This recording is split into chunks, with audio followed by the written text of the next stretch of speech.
یا غریب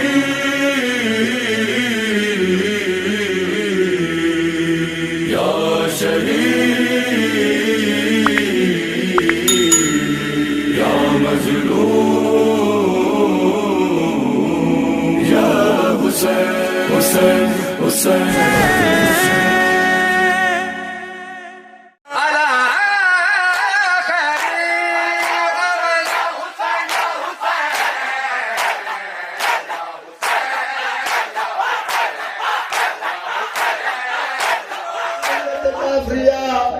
حجت الاسلام والمسلمین سرکار علامہ سید شہنشاہ حسین نقوی سے کہ وہ تشریف لائیں اور مجالس خمسہ کی تیسری نشست سے خطاب فرمائیں، اور سارے ہاتھ اٹھا کے پوری دنیا آپ کو دیکھ رہی ہے اور اللہ نے کیمرہ لگایا ہوا ہے، جبریل لے کے بیٹھے ہوئے ہیں، کون کون اس کیمرے میں آتا ہے؟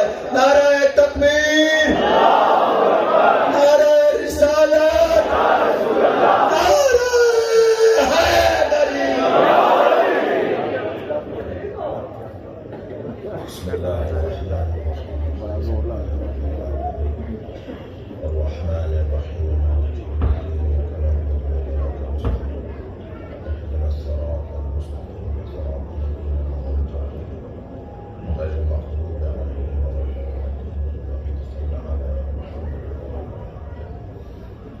اعوذ باللہ من الشیطان الرجیم بسم اللہ الرحمن الرحیم الحمد للہ الذی لا یبلغ مدحتہ القائلون ولا یحصی نعماءہ العادون ولا یعدی حقہ المجتہدون الذی لیس لصفتہ حد محدود ولا نعت موجود ولا وقت معدود ولا أجل ممدود فطر الخلائق بقدرته ونشر الرياح برحمته الصلاة والسلام على الرسول المسدد المصطفى العمجد المحمود الأحمد سيدنا ومولانا ومولى الكونين جد الحسن والحسین وعانی ابو القاسم محمد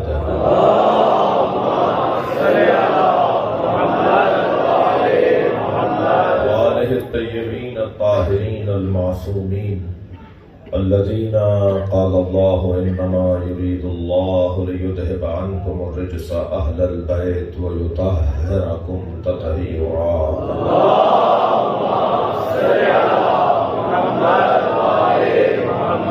ولعنة الله على أعدائهم أجمعين من يوم عداوتهم إلى قيام يوم الدين أما بعد قال الحكيم في قرآن الكريم بسم الله الرحمن الرحيم ويقول الذين كفروا لست مرسلا قل كفى بالله شهيدا بيني وبينكم ومن عنده علم الكتاب صلوات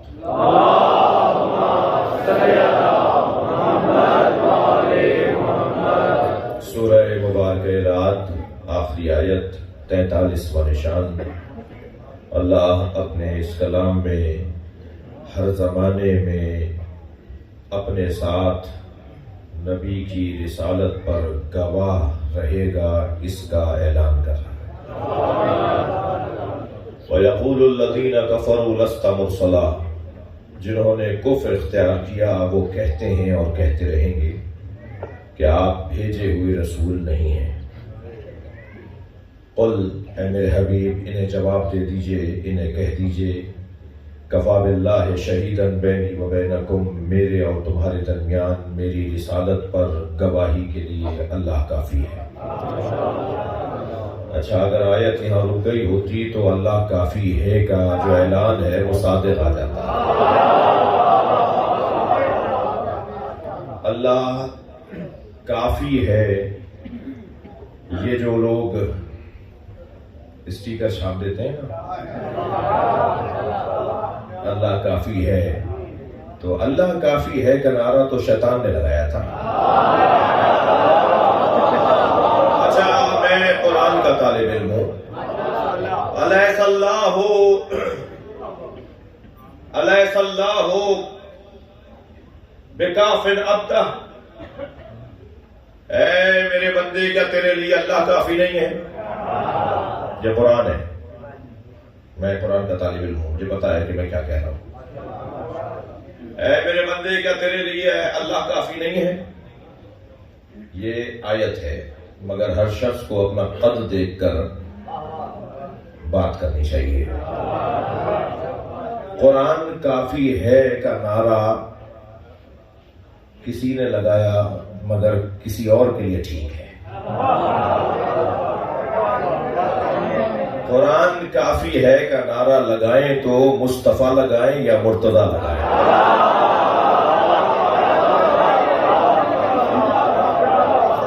یعنی جو کہہ سکتے ہیں نا کہ قرآن میرے لیے کافی ہے، وہ وہی ہے جس پہ قرآن اترا ہے یا جس نے قرآن اترتے ہوئے دیکھا ہے۔ نہج البلاغہ میں میرے مولا علی کا خطبہ کہ سمعت رنۃ حین نزل الوحی، جب قرآن نازل ہوا تو میں نے رونے کی آواز سنی۔ کون کہہ رہا ہے؟ علی۔ جب قرآن نبی پر نازل ہوا تو میں نے ایک چیخ مار کے رونے کی آواز سنی۔ میں نے کہا یا رسول اللہ ما ھذہ الرنہ، یہ کس کے رونے کی آواز ہے؟ یہ کیسا گریہ ہے؟ فرمایا ھذا الشیطان، مجھ پر جب وحی نازل ہوتی ہے تو شیطان چیخ مار مار کے روتا ہے۔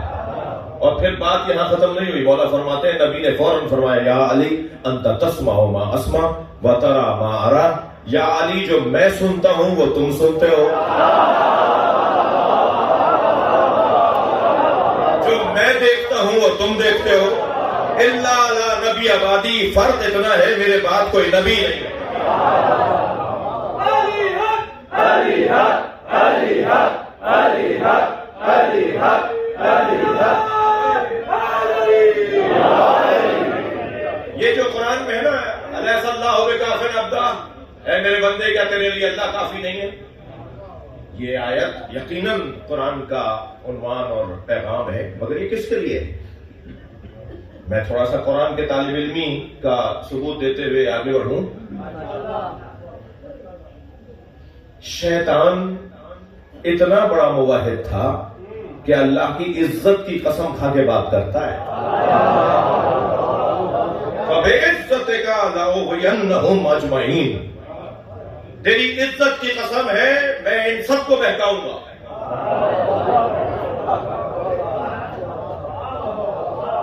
زمین پر اگر بالشتیں بنائی جائے نا پوری زمین پر، تو کوئی بالشت نہیں بچی تھی جہاں شیطان نے سجدہ نہ کیا۔ اتنا بڑا سجدہ گزار تھا اللہ کا، اور اللہ سے کیا کہہ رہا ہے؟ تیری عزت کی قسم میں تیری مخلوق کو، تیرے بندوں کو بہکاؤں گا۔ اللہ کو تو مانتا ہے بھائی یہ اللہ کافی ہے، مجھے کسی اور کی ضرورت نہیں ہے، یہ نعرہ تو بہت پہلے لگا تھا۔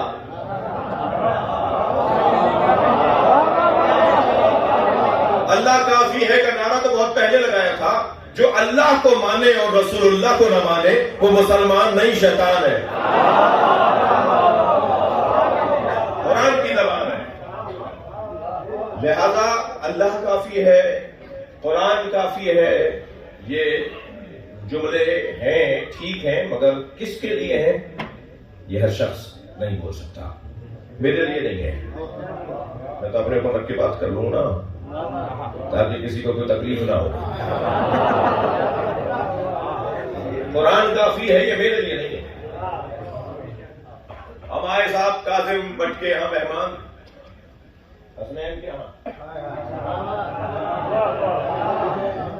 تو کاظم نے ہمارے سامنے چائے پیش کی۔ کچھ دیر کے بعد جیسے ہی انہوں نے دیکھا کہ چائے ہم آہستہ آہستہ مکمل کر گئے تو انہوں نے کیتلی لے کر دوبارہ چائے ڈالنا چاہیے، تو میں نے ان سے کہا کافی ہے۔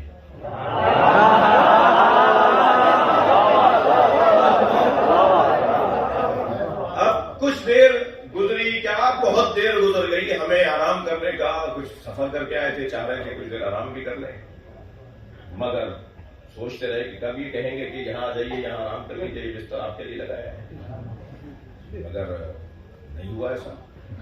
پھر بھوک بھی لگنے لگی. پھر ہم نے کہا خود بولیں کہ کیا بھوک لگ رہی ہے, مگر نہیں ہوا ایسا.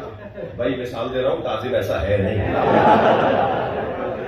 مثال دے رہا ہوں, مجھے پتا ہے ایسا بالکل نہیں ہے, لیکن کیا کروں, وہی اسی کی گردن پتلی تھی جو میں نے مثال دے دی. تو کچھ دیر کے بعد ہمیں پانی کی ضرورت پڑی, پیاس لگنے لگی, مگر پانی بھی نظر نہیں آ رہا تھا. تو میں نے ان سے کہا بھائی بستر, کھانا, پانی. کہنے لگا ابھی تو کچھ دیر پہلے آپ نے کہا تھا کہ کافی ہے.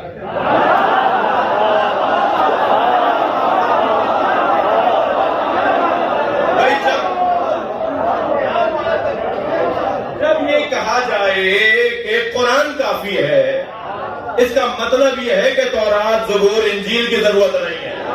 اس کا یہ مطلب کہاں سے نکالا کہ مصطفیٰ کی ضرورت نہیں ہے.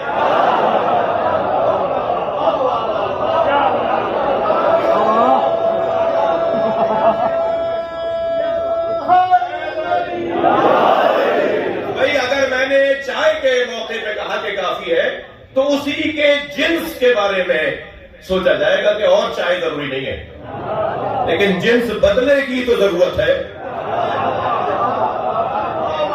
توجہ کر رہے ہیں حضرات؟ یہ جو قرآن پکار کر کہہ رہا ہے کہ جنہوں نے کفر اختیار کیا وہ کہتے ہیں اور کہتے رہیں گے, آپ کہہ دیجئے کہ میری رسالت پر گواہی کے لیے اللہ کافی ہے. آیت رکی نہیں ہے یہاں, اللہ کافی ہے. کفا باللہ شہیدن بینی و بینکم, چاہتا تو روک دیتا, لیکن فوراً آیت آگے بڑھی, ایک ہی وہی آیت تسلسل, ومن عنده علم الکتاب, اور میری رسالت پر گواہی کے لیے اللہ کافی ہے, اور وہ جس کے پاس مکمل کتاب کا علم ہے. بھائی آپ کسی کو بھی مانیے تو صحیح کہ کوئی ہے جو نبی کی رسالت پر گواہ ہے, اور اس کی گواہی کی کوالٹی, معیار یہ ہے کہ وہ عالم الکتاب ہے. ہم ابھی کچھ نہیں کہہ رہے آپ سے, آپ جسے چاہے مانے, مگر پھر ثابت کرنا پڑے گا کہ وہ عالم الکتاب ہے. بھائی یا نام آپ بتائیے یا ہم بتانے کو بیٹھے اسے علی کہتے ہیں. صلوات پڑھے محمد و آل محمد.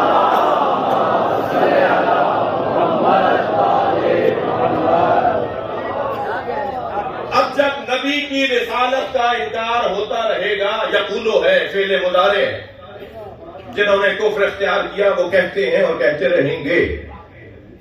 جب کہتے ہیں اور کہتے رہیں گے تو گواہ بھی اللہ, اور اللہ کے ساتھ عالم الکتاب کا ہونا ہر زمانے میں لازمی ہے. اللہ تو ازلی اور ابدی ہے, اس میں تو کوئی بحث ہی نہیں. اللہ سے زیادہ کوئی ہے؟ کوئی نہیں ہے. لفظ ہے اللہ سے زیادہ کسی کو ساتھ نہیں آتا. اللہ ہے, اور وہ کہ جس کے پاس مکمل کتاب کا علم. اب جو مکمل کتاب کا علم ہے یہ تو ثابت ہوگا, یہ تو ثابت کرنا پڑے گا کہ کس کے پاس مکمل کتاب کا علم ہے. میرے مولا علی سے پوچھا, یا علی, اچھا دیکھیے بعض الفاظ ایسے ہیں کہ جو قرآن میں کبھی صرف اللہ کے لیے آئے ہیں اور کبھی اللہ کے علاوہ اللہ کے مقربین کے لیے آئے ہیں. تو کیا کریں ان لوگوں کا کہ جو اللہ کے علاوہ کسی کو ماننے کو تیار نہیں؟ مگر اللہ تو چاہتا ہے کہ میرے ساتھ انہیں مانو جنہیں میں نے مانا ہے.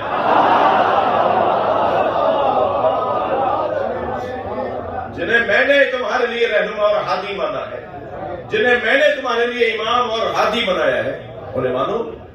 اب اللہ منوانا بھی جانتا ہے, اللہ کو خوب منوانا آتا ہے, اللہ کو خوب منوانا آتا ہے. جو وسیلے کو نہیں مانتے نا وہ دونوں ہاتھ اٹھا کے دعا ضرور کرتے ہیں. آج نہیں کل غور کر لیں گے کہ 5 انگلیوں میں 14 پوروے ہیں. کبھی تو غور کریں گے. بغیر ہاتھ اٹھائے ہم دعا بھی نہیں مانگ رہے. کوئی پیغام تو ہے اس کے اندر. اللہ نے تو ہمارے ماتھے پہ بھی جو باریک باریک نالیاں رکھی ہیں نا, اس کی بھی حکمت ہے. ہر پیشانی کے بعد باریک باریک بالیں ہیں نا, اس کی بھی کوئی حکمت ہے. یہ بھویں ہیں, اس کی حکمت ہے. پلکیں ہیں, اس کی حکمت ہے. آنسو نمکین ہے, اس کی حکمت ہے. کان یہ جو نظر آ رہا ہے اس کی اور حکمت ہے، یہ چلنے میں ہمیں کام کرتا ہے جی۔ اگر یہ والے ایسے کان ہمارے نہیں ہوتے تو چلنے کے لیے 2 پیر اور چاہیے ہوتے۔ یہ 2 پیروں پہ چلنے والی مخلوق تو بتائیے، سائیکل موٹر سائیکل کو بغیر اسٹینڈ کے کھڑا کرتے ہوئے دکھائیے، آپ کھڑے ہو جاتے ہیں۔ 2 پیروں پر کیسے کھڑے ہوں گے؟ بیلنس کیسے ہو رہا ہے؟ گر کیوں نہیں رہے؟ یہ جو میں باتیں کر رہا ہوں، یہ میں باتیں نہیں کر رہا ہوں، امام جعفر صادق کے اقوال سنا رہا ہوں۔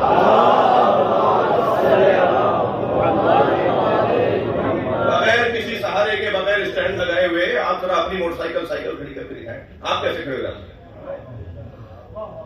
2 پیروں پر آپ کیسے کھڑے ہو جاتے ہیں؟ یہ بیلنس کیسے رہتا ہے؟ دائیں بائیں آگے پیچھے گرتے کیوں نہیں ہیں؟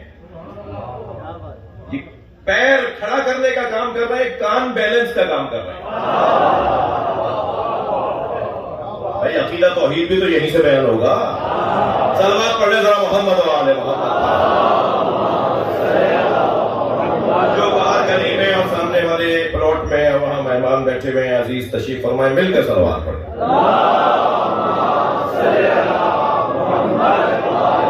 میں نے باہر والوں کو آپ کو بھی کہا تھا مل کر صلوات پڑھیں۔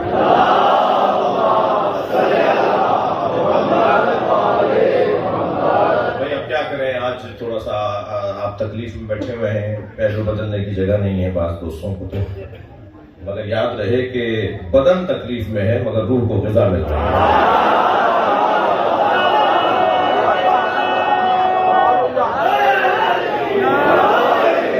احساس بھی نہیں ہوگا بھائی، احساس بھی نہیں ہوگا کہ ہم تکلیف میں بیٹھے تھے۔ علامہ اقبال کا شعر ہے، 2 مصرے مجھے یاد آ رہے ہیں۔ علامہ اقبال کہتے ہیں عشق پر اعمال کی بنیاد رکھ۔ جب تک عشق نہیں ہوگا نا، اعمال میں لطف اور مزہ نہیں آئے گا۔ کسی کو تو 2 رکعت نماز سال بھر میں بھی پڑھی نہیں جاتی، اور کوئی آدھی رات ایک رکوع میں گزار دیتا ہے، تو اسے 1 رکوع میں مزہ کیوں آ رہا ہے؟ اسے سال میں 2 رکعت نماز میں مزہ کیوں نہیں آ رہا؟ مسئلہ عشق کا ہے۔ علامہ اقبال کہتے ہیں عشق پر اعمال کی بنیاد رکھ، عقل کو تنقید سے فرصت نہیں۔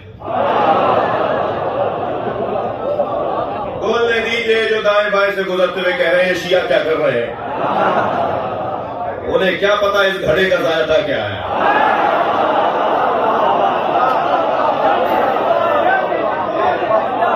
انہیں کیا پتا کہ یہاں مزہ کیا ہے۔ جی مرنے کے بعد ہمیں بھی پتا چلے گا اور انہیں بھی پتا چلے گا۔ جی بات آگے بڑھے۔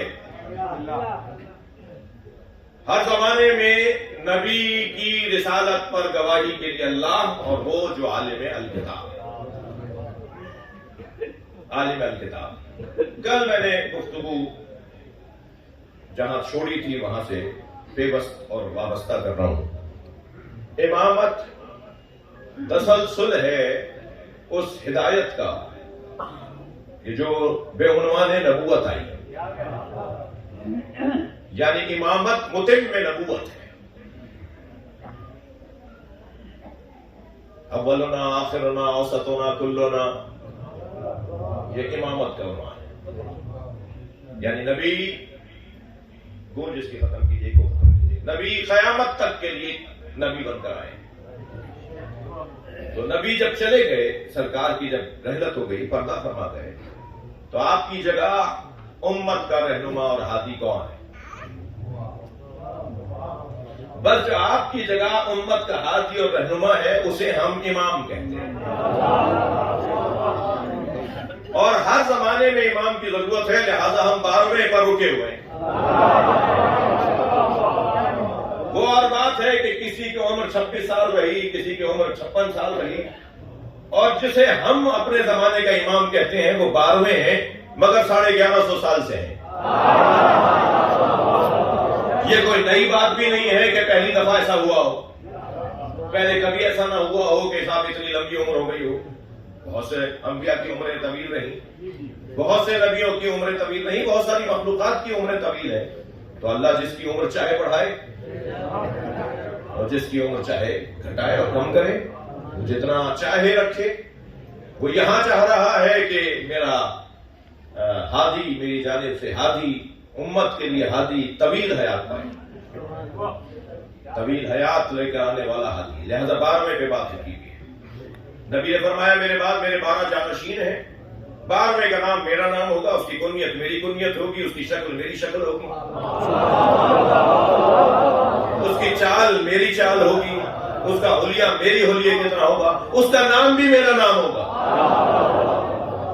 لہذا وہ سارے کمالات جو نبی میں تھے وہ ساری دنیا مانے گی۔ عجیب بات نہیں ہے کہ نبی کی اولاد میں، نبی کی نسل میں ایک امام کے انتظار میں ساری دنیا ہے۔ بھائی میں لفظ اور بہتر کرتا ہوں، آخری نبی کے کہنے کے مطابق مانتے ہو، پہلا نبی کے کہنے کے مطابق کیوں نہیں مانتے؟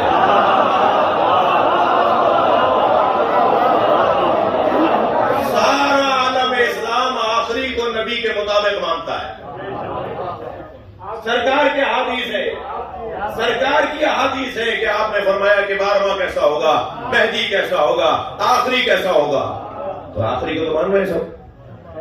مجھے تو ان ملنگوں سے بہت پیار ہے جو کٹھے گلابے ڈنڈے ہاتھ میں لے کے چٹیا بندے چھوڑ کر بازاروں کوچوں میں شاہراہوں پہ آوازیں لگاتا ہے، آج نہیں کل سب علی علی کہیں گے۔ جہاں میں مولوی نہیں پہنچ پاتا وہاں وہ ملنگ پہنچتا ہے۔ یقین جانیے سب یہی کہیں گے۔ کچھ ہیں جو آج با اختیار ہو کر کہہ رہے ہیں، کچھ کل مجبور ہو کے کہیں گے۔ تھک رہے ہیں آپ میری باتوں سے؟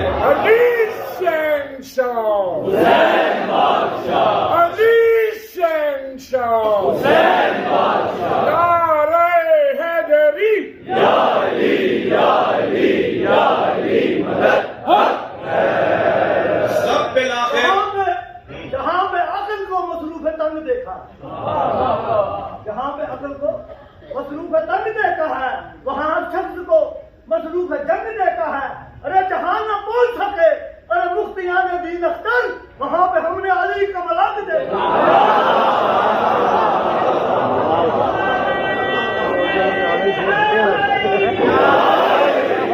بھائی میں جس قبیلے سے تعلق رکھتا ہوں وہاں کے کچھ لوگ میرے اس لہجے کو پسند نہیں کرتے، وہ کہتے ہیں مولانا ملنگی کو فروغ دے رہے ہیں۔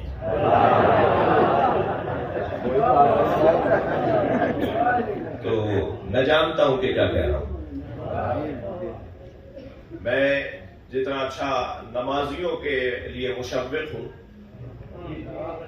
روزہ داروں کے لیے حوصلہ افزا ہوں، حاجیوں کے لیے روح افزا ہوں، وہاں میرا فریضہ بنتا ہے کہ ملنگوں کے لیے بھی ہمت افزا بنوں، اس لیے کہ ملنگ میں اور مجھ مولوی میں ایک اشتراک ہے، اور اشتراک یہ ہے کہ میں بھی علی کو پہلا مانتا ہوں۔ صلوات پڑھیں محمد و آل محمد۔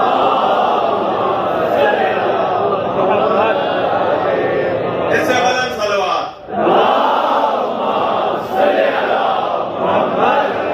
اونچی دروازے کی گلیاں گونج اٹھے بلندتر صلوات۔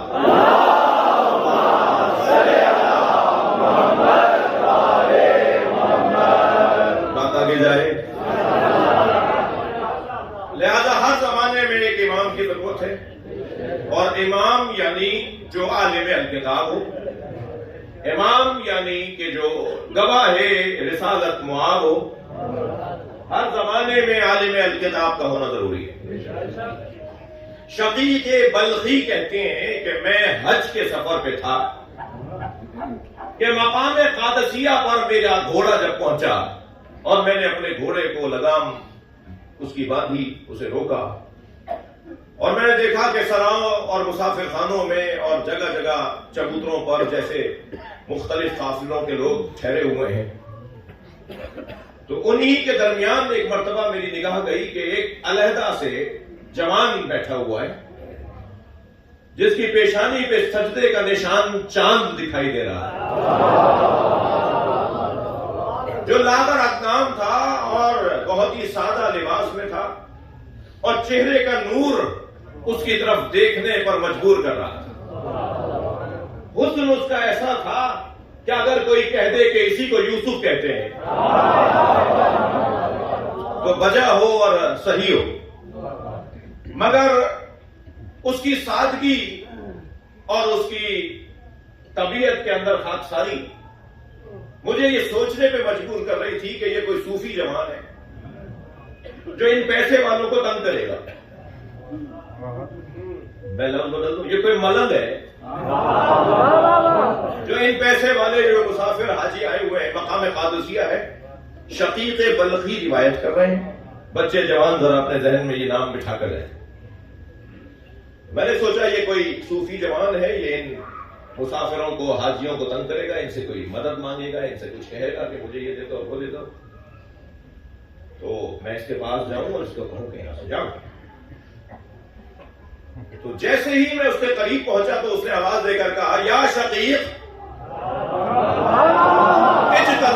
اجتنبوا کثیرا من الظن ان بعض الظن اسم.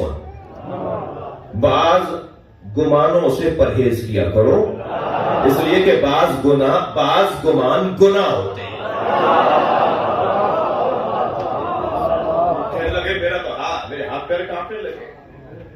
میں ان کے بارے میں کچھ سوچتا ہوا آ رہا تھا اور انہوں نے تو میری سوچ پڑھ لی. تو میں نے چاہا کہ ان سے معافی مانگنے کو آگے بڑھوں کہ اچانک 4-6 لوگ برابر بیچ میں سے آ گئے, بیچ میں آ گئے, رستے میں آ گئے, اور میں ان سے بچ کے نکلنے لگا تو وہاں جو دیکھا تو وہ تھا ہی. اچانک جیسے کوئی ہوا کی طرح کوئی کچھ لوگ سامنے آئے اور میری آنکھوں سے اوجھل ہو گئے. اب میں ڈھونڈتا رہا قافلوں میں, مگر وہ مجھے شخص نظر نہیں آیا, وہ جوان نظر نہیں آیا, وہ خوبرو, وہ حسین, وہ یوسف زمان. کہتے ہیں کہ پھر ہم نے قافلہ ہمارا روانہ ہوا اور پھر ہم مقام زبالہ پر پہنچے. مقام زبالہ پہ جب سواریاں قافلوں کی اترنے لگیں, سواریاں رکنے لگیں, لوگ اترنے لگے اور اپنے اپنے جگہوں پر جا کے آرام استراحت کرنے لگے, تو میں بھی ایسے ہی روانہ ہو رہا تھا کہ اچانک میری نگاہ پڑی کہ وہی جوان بیٹھا ہوا ہے. تو کہا میں تو وہاں ڈھونڈ رہا تھا اسے اور وہ میری آنکھوں سے اوجھل ہو گیا تھا. تو میں نے سوچا کہ جا کر یہ اللہ کا ولی ہے, یہ میری ذہن کو پڑھتا ہے, تو یہ اللہ کا ولی ہے, میں اس سے جا کے معافی مانگوں. تو کہنے لگے میں ابھی کچھ آگے گیا تھا کہ دور سے انہوں نے آواز دے کر کہا, انی لغفار لمن تاب وآمن وعمل صالحا. جو توبہ کرنے والا ہوتا ہے اللہ انہیں معاف کرتا ہے.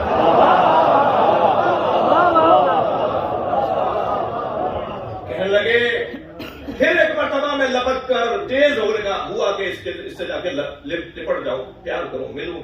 یہ تو کوئی ابدال ہے, یہ تو ابدال ہے جو میرے حالات کو اور میری سوچ کو جانتا ہے.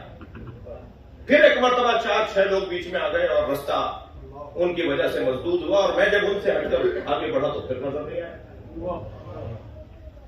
کہنے لگے پھر قافلے شروع ہوئے اور مقام مقالہ پر جا کر ہماری سواریاں رکی. تھک تو نہیں رہا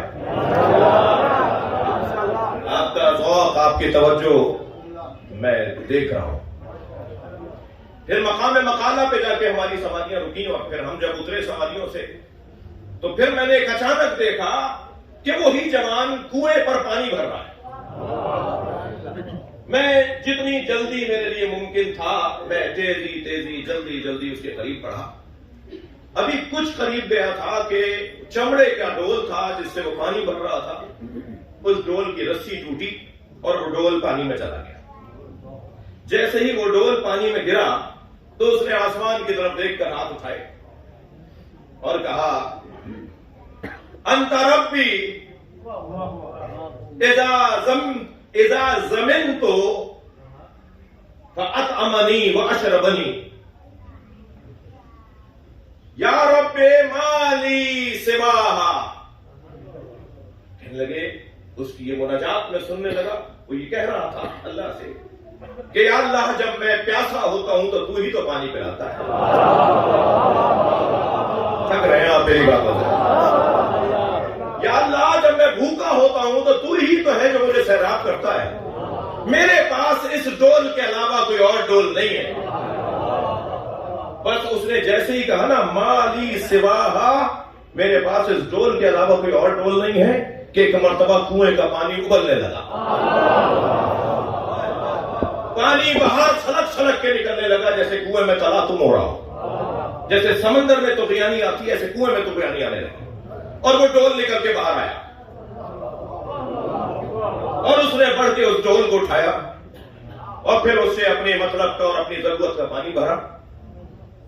میں آگے بڑھ رہا تھا کہ اچانک 2-4 نہیں، ایک بڑا غول، ایک بہت بڑی تعداد حاجیوں کی اور مسافروں کی میرے درمیان آ گئی. اور پھر میں نے ایک مرتبہ وہاں دیکھا تو وہ کنویں کے سر پر یعنی منیر پر اور کنویں کے پاس سر چاہ نہیں تھا. پھر مجھے ایک مرتبہ پریشانی ہوئی کہ یا اللہ میں اس کو کیسے پاؤں، میں اس تک کیسے پہنچوں. میں تھک مان کر ایک جگہ جا کے بیٹھ گیا کہ اچانک مجھے نظر آیا کہ وہی جوان ڈول ہاتھ میں لیے گزر رہا ہے. میں اٹھ کے بڑھنے لگا اور بڑھتے بڑھتے اسے دیکھنے لگا تو میں نے کیا دیکھا کہ اس نے چند مشت خاک زمین سے اٹھا کر ڈول میں ڈالا اور ڈول کو ہلایا اور مجھے آواز دے کر کہا قریب آؤ شربت پی لو.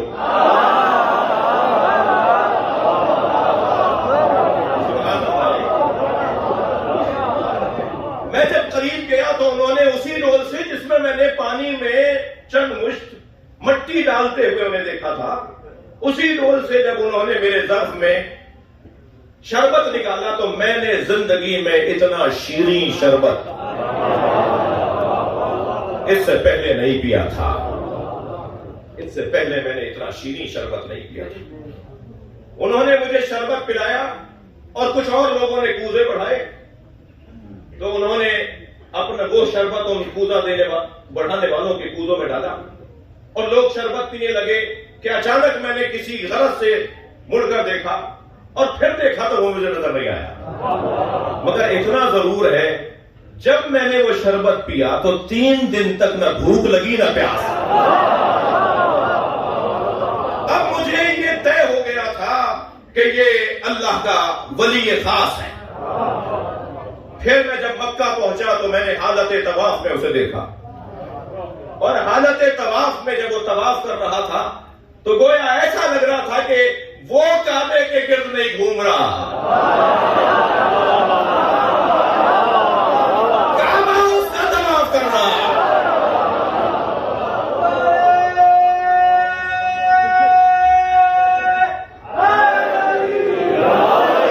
میں اس منظر کو دیکھ کر پریشان ہوا، حیران ہوا، آخر یہ کون ہے، اس کمال کا انسان کون ہو سکتا ہے. تو میں نے ایک طواف کرتے ہوئے حاجی سے کہا مجھے وہ بتاؤ کہ وہ کون ہے، وہ جو طواف کر رہا ہے وہ کون ہے. تو اس نے میرا ہاتھ دباتے ہوئے کہا تمہیں نہیں پتا یہ موسیٰ ابن جعفر ہے، یہ موسیٰ کاظم ہے. صلوات پڑھے محمد و آلہ محمد.